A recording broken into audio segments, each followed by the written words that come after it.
Hirayama es un hombre japonés de aproximadamente unos 55 años de edad. Su trabajo es recorrer las calles de Tokio limpiando los baños públicos que se encuentran a lo largo de esta gran ciudad. En sus trayectos disfruta de la música antigua que reproduce en su auto por medio de los casi extintos cassettes. En su hora de almuerzo, Hirayama va a su parque favorito para admirar los árboles y la naturaleza. Al terminar su jornada, llega a casa, donde vive completamente solo, sin pareja y sin hijos. Su única compañía son las plantas que cuidadosamente recoge del mismo parque a donde le gusta ir. Y así pasan los días de este hombre que cumple profesionalmente con su trabajo, porque no hay nadie que limpie los baños como él en todo Japón. Su rutina es la misma todos los días. A los ojos de la sociedad actual, la vida de este hombre podría ser considerada como una vida completamente miserable, triste y fracasada. Porque hablamos de un aseador de baños que vive en una pequeña casa en Japón, en completa soledad. Sin embargo, contrario a lo que podríamos pensar, Hirayama es un hombre feliz.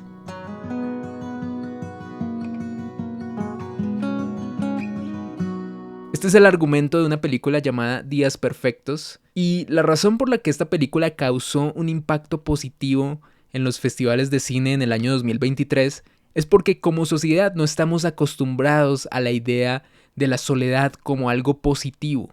Esta película muestra cómo un hombre sin muchas posesiones, con un trabajo que es considerado indigno por muchos, sin dinero y sin familia, también puede disfrutar de su vida, rompiendo con todos los paradigmas y pensamientos actuales sobre la felicidad y lo que deberíamos apuntar a tener o alcanzar para sentirnos exitosos. Dentro de los círculos cristianos no es la excepción. Constantemente se impulsa a las personas a perseguir un ideal de felicidad que conlleva seguir algunos patrones ya establecidos socialmente, como el de conseguir una pareja, tener un trabajo digno, prosperar y tener hijos para dejar una herencia o un legado. Todo esto expuesto como un mandato supuestamente irrefutable que viene de Dios, como si el deseo de Dios para nuestras vidas fuera exactamente igual para todos. Es innegable que existe una presión por parte de la iglesia para que todos soñemos con un mismo ideal de vida que, si lo pensamos bien, se basa en tener y tener. Nacemos, crecemos, nos casamos, tenemos un trabajo estable, buscamos la prosperidad, nos reproducimos y morimos. Esto es algo que no diferencia en nada a los cristianos del pensamiento de una sociedad moderna que está esclavizada al consumismo y que tiene a la mayoría de personas corriendo una carrera de ratas que finalmente no llega a ningún lado. La soledad no es algo que esté bien visto en el cristianismo. Son muchos los sermones y mensajes que se han predicado hablando sobre cómo lidiar o superar la soledad. Algunos han ido al extremo de decir que la soledad es un espíritu o un demonio que necesita ser echado fuera o exorcizado. Entre los versículos que comúnmente escuchamos acerca de esto está el famoso "no es bueno que el hombre esté solo". Y es que es evidente que Dios nos creó para estar acompañados o en sociedad, para relacionarnos, para ayudarnos unos a otros. Es así como el ser humano ha progresado a lo largo de la historia. Sin embargo, a veces olvidamos que las circunstancias de la vida pueden hacer que una persona se vea obligada a tener que vivir en completa soledad. Ya sea por el abandono o la pérdida de seres queridos, porque tuvieron que salir de su país natal o también por decisión propia. Y sí, porque aunque nos cueste creerlo, hay personas que disfrutan el estar solos. Son personas que pueden estar en contacto con familiares, algunos pocos amigos de vez en cuando, y por eso no necesariamente significa que están completamente aisladas socialmente. Pero son personas que en la soledad encuentran satisfacción y paz.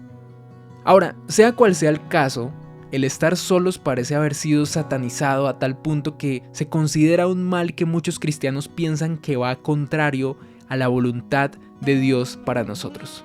También les hacen sentir a las personas que están solas por una u otra razón que esa soledad es un castigo de Dios por algo que hicieron. Pero en este episodio vamos a hablar de cómo la soledad en la Biblia no necesariamente es vista como algo negativo, como un demonio o como algo que va en contra de la voluntad de Dios, sino como una fortaleza que Dios usa para nuestro favor.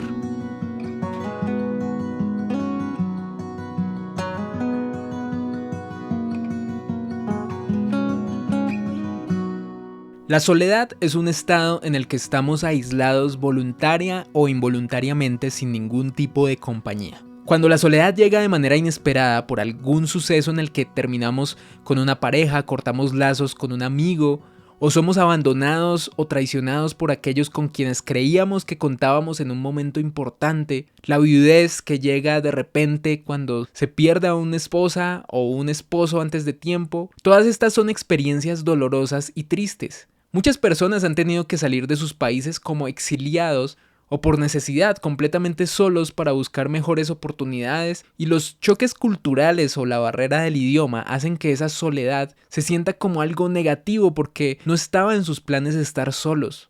Pero la soledad no solo se trata de algo que sucede físicamente, sino que también podemos sentirnos solos emocionalmente.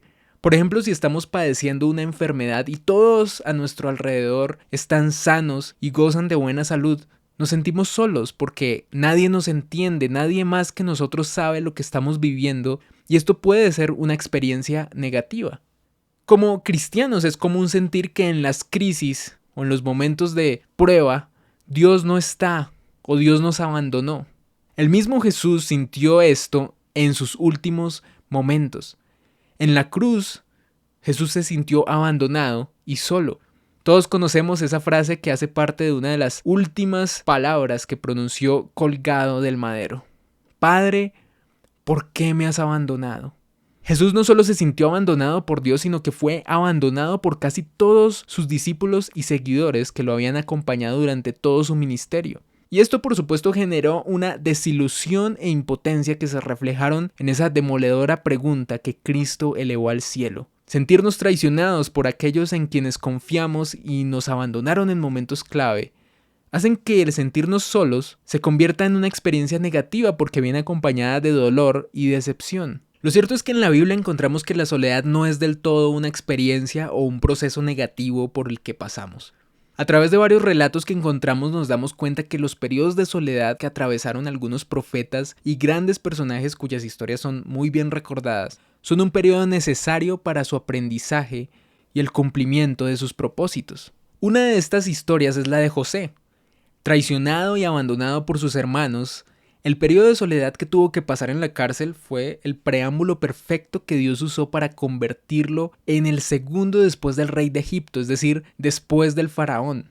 Antes de convertirse en el poderoso y más emblemático rey de Israel, David fue un pastor que pasaba sus días en la soledad, sin más compañía que un rebaño de ovejas, rechazado y despreciado por ser el menor de sus hermanos. Y para muchos, algunos de los salmos más recordados fueron escritos por David en ese periodo de soledad, que también sirvió como un entrenamiento para las grandes hazañas que lograría en el futuro.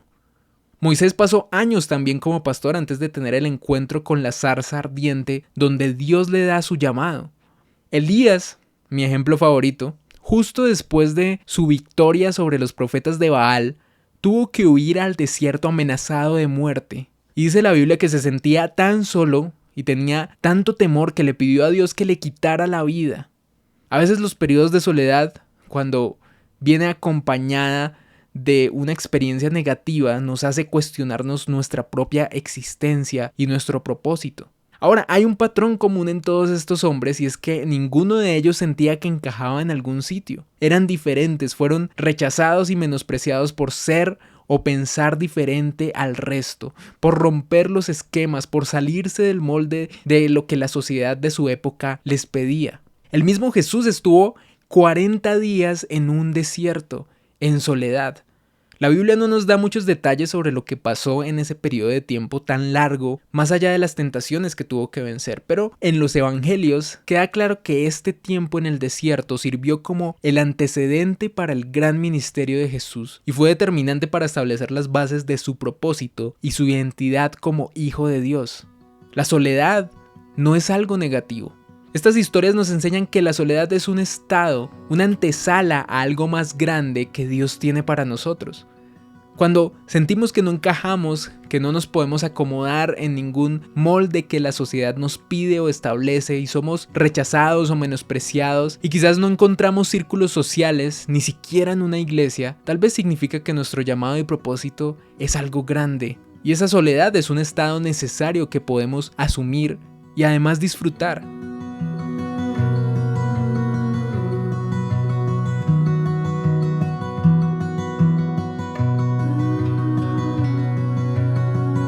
Esta no es una historia de la Biblia, pero lo que le da el título a este episodio es un lugar que se encuentra en un cómic. Y es nada más y nada menos que el de Superman. Ya sabemos que Superman viene de un planeta llamado Krypton que desapareció por completo y él fue enviado por su padre biológico Jor-El. Pero hay un lugar en la Tierra en donde Superman puede volver a encontrarse con su padre Jor-El. Y ese es un lugar que está ubicado en el Ártico y tiene todo el diseño y la tecnología de su planeta de origen. Ese lugar se llama la Fortaleza de la Soledad. Y siempre me llamó la atención ese nombre porque habla de un lugar en el que Superman, el hombre más poderoso del planeta, con todos sus superpoderes y habilidades, necesita alejarse de todo, el ruido del mundo, las preocupaciones, las voces que piden ayuda, las guerras, los conflictos. Es un lugar donde puede recargar fuerzas y hablar con su verdadero padre. Para mí, esta es la analogía perfecta de lo que significa el estar solos. Una fortaleza que podemos usar a nuestro favor para recargarnos y encontrar refugio. Un lugar donde podemos estar seguros. Como cristianos sabemos que realmente no estamos solos. La soledad es la oportunidad perfecta para conectar con Dios, para comunicarnos con nuestro Padre. Hablamos de la soledad como periodos de tiempo, pero volviendo al inicio de este episodio, la soledad también puede ser una condición en la que tengamos que vivir, o también podemos elegir vivir solos y esto no significa que está mal. Podemos tener un equilibrio entre nuestra vida social y los periodos o los momentos de soledad. A pesar que siempre estaba cerca a las personas, Jesús escogía momentos en su día a día para estar completamente solo. Antes de comenzar su día se levantaba de madrugada para orar y buscar al Padre, solo. A veces pasaba noches enteras orando en soledad. Cuando recibió la noticia de la muerte de Juan el Bautista, dice Mateo que se subió en una barca hacia un lugar alejado porque quería estar a solas. Jesús encontró una fortaleza en sus momentos de soledad. Eran una oportunidad para alejarse de todo y hablar con su Padre. La soledad es necesaria. Y esto va en contra de lo que se promueve en muchas iglesias en donde quieren llenar las agendas de las personas con reuniones todos los días de la semana con la excusa de hacer comunidad y evitar que estén solas. También predican que el único modelo ideal de vida es el de encontrar una pareja cristiana para casarse y así cumplir el propósito de Dios. Sin embargo, sabemos que no todas las personas tendrán esa posibilidad. Y eso no significa que ese no sea el propósito de Dios para ellos. Si estás solo o estás atravesando un periodo de soledad que crees que es un castigo, una crisis o algo completamente negativo, tienes la oportunidad de encontrarte con tu Padre y hacer de tu soledad una fortaleza. Esto fue Mito Cristiano. Gracias por escuchar hasta el final.